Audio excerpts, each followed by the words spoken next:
This module was created by Platero and Irene Blanco, researchers in the Social Psychology Department at Rey Juan Carlos University in Spain. This short presentation explains the main objectives and structure of this module on LGBTIQ children in vulnerable situations.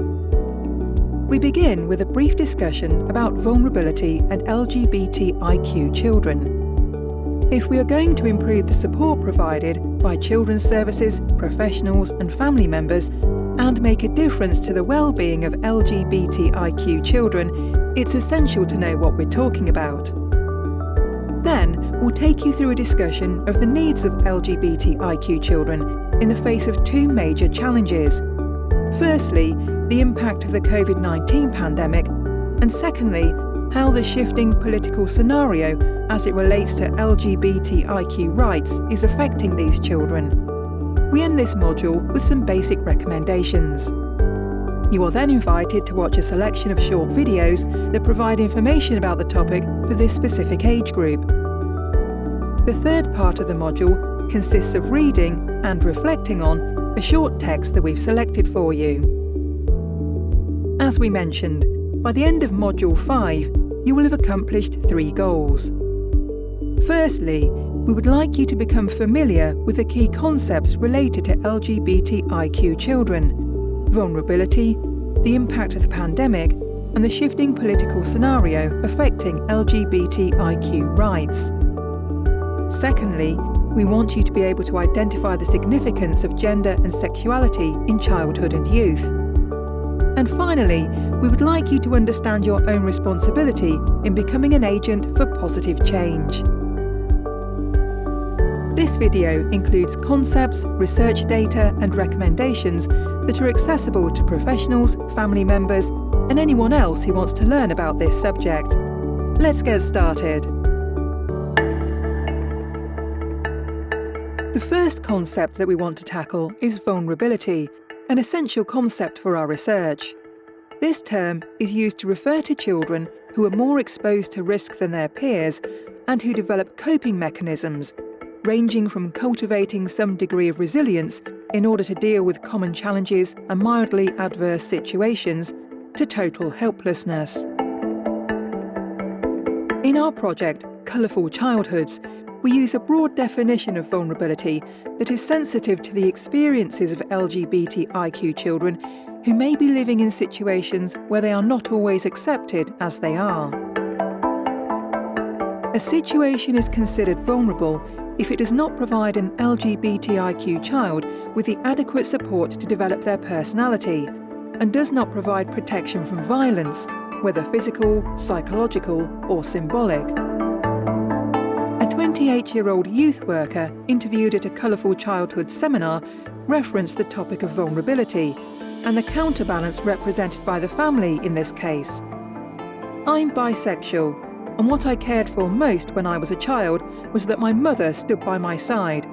Although I had problems in high school, I knew that at home, there she was supporting me. LGBTIQ children may experience one or several of these situations in which their lives are put at risk. Firstly, not being guaranteed the right to express their gender and sexuality. Secondly, a lack of support from their families, schools, peers, children's services, social services, etc. These children may also encounter a context in which rainbow families lacked social and legal acceptance. In addition, they can suffer school bullying, gender violence, trafficking, and/or other forms of structural violence. In some countries, reparative or conversion therapies are offered within a medical culture that challenges LGBTIQ rights, as well as there can be restrictive legal or socio-cultural frameworks surrounding LGBTIQ rights. Lastly, these children may lack of cultural representation of LGBTIQ people as positive role models.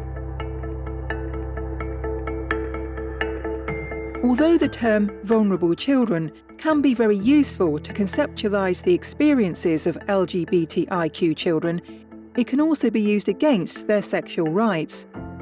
This happens when, for example, conservative stakeholders argue that children must be protected so that they stay innocent and ignorant of sexual content, their bodies and their gender.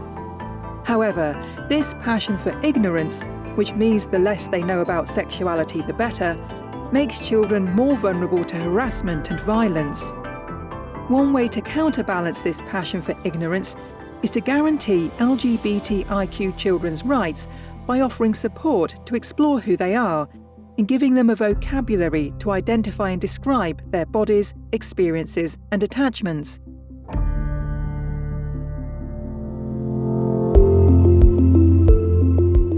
Adults can play a vital role in providing information, listening to their needs, and supporting their efforts to provide meaning to their experiences. Our research identifies 3 areas where we can offer some improvement in schools, recreation activities, and health services. Regarding schools, LGBTIQ children report that some teachers do not respect their chosen pronouns and names. At the same time, some LGBTIQ children have reported resistance and support from peers when these situations occur, providing examples where their classmates have confronted the teacher. LGBTIQ children come up with coping strategies, such as using humour and reaching out to peers to fight discrimination at school. Regarding recreation activities, most children interviewed view them as a safe space where they can disclose that they are LGBTIQ with greater support than at home. Lastly, adolescents are very critical of the poor quality of some health services, such as mental health services, and a tendency to over-medicate and pathologise them. One 15-year-old lesbian participant in a focus group mentioned that her psychologist minimised her suffering. "Your problems are not important because you're young. You don't matter, especially if your family household isn't in a state of chaos." They also mentioned that psychological support offered is insufficient and that sometimes the service is neither helpful nor age-appropriate. In this regard, one 15-year-old trans girl who participated in a focus group recalled, "I was 9 when I first went to the gender unit, and the psychologist would bring up sexual problems at that young age. She said, 'Are you going to have surgery? How are you going to have sex? How are you going to have intercourse?'"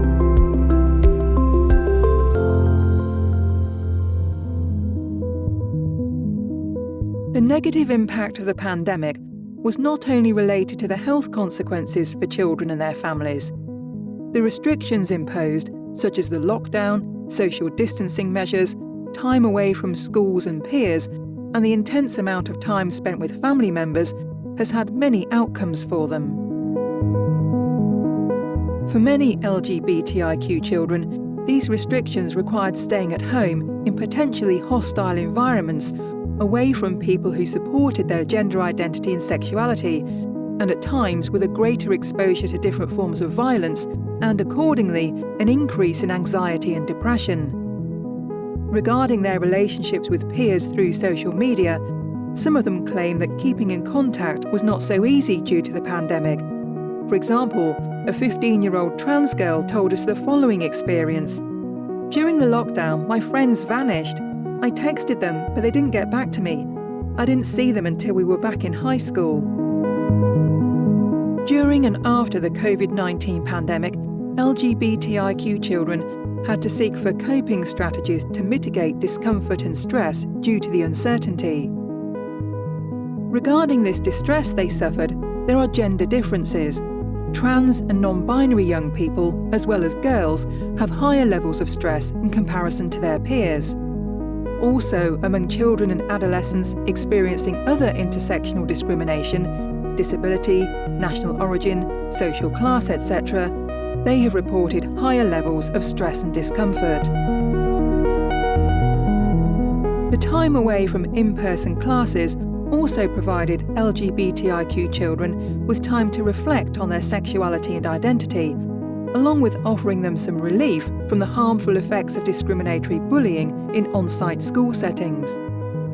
Indeed, for some, this time off allowed them to share information about themselves with their loved ones. For one 15-year-old gay participant in a focus group, this intensive time with his mother and sibling helped him to come out as gay. I came out of the closet during the pandemic. My sister had a girlfriend, and my mum said something about me having a girlfriend, and I replied, "You mean a boyfriend?" I couldn't see her face, and my sister wasn't home at the time. LGBTIQ children face not only the difficulty of not being fully understood as gendered and sexual beings, but also the structural challenges posed by having lived through the experience of the COVID-19 pandemic at a very young age. This is aggravated by the current shifting political scenario in which LGBTIQ policies and social support are being threatened by the rise of ultra-conservative and anti-trans forces. These conservative actors fight against gender ideology, promoting bans against teaching children about gender and sexuality.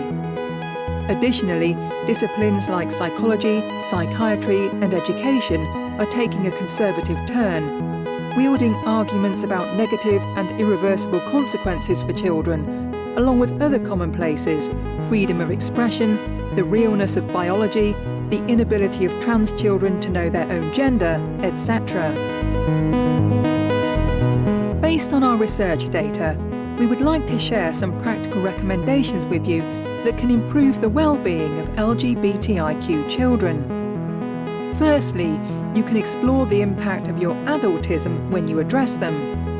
Secondly, it's very important to use inclusive language, as well as to respect the preferred names and gender identities of the children. Thirdly, you should support both LGBTIQ children and their families. It is also important not to assume children's sexual orientation or gender identity. You should let them come out on their own terms, if they want to, and respect their decision if they choose not to come out. In addition, you need to recognise that LGBTIQ youth are a heterogeneous group, with each individual having their own lives and experiences. We recommend that you not stay silent in the face of LGBTIQ-phobic language or behaviour. Lastly, when you are dealing with cases of bullying, it is better to use non-violent, positive and restorative methods. During our research, we discovered some good practices that help make a space more welcoming for LGBTIQ children. You and your organisation may want to implement them. Amongst the most important good practices, we found that creating a safe space where children can gather and hang out with their peers is fundamental. As adults, in turn, being visible as an LGBTIQ or adult ally can also make a positive difference. During the pandemic, we learned the importance of online services and offering continual professional online support for LGBTIQ children. Services can provide LGBTIQ books and materials or celebrate Pride activities with rainbows and LGBTIQ-friendly posters, creating a welcoming atmosphere. Lastly, it's always a good idea to ask LGBTIQ children what they need to feel safe and welcome in your organisation.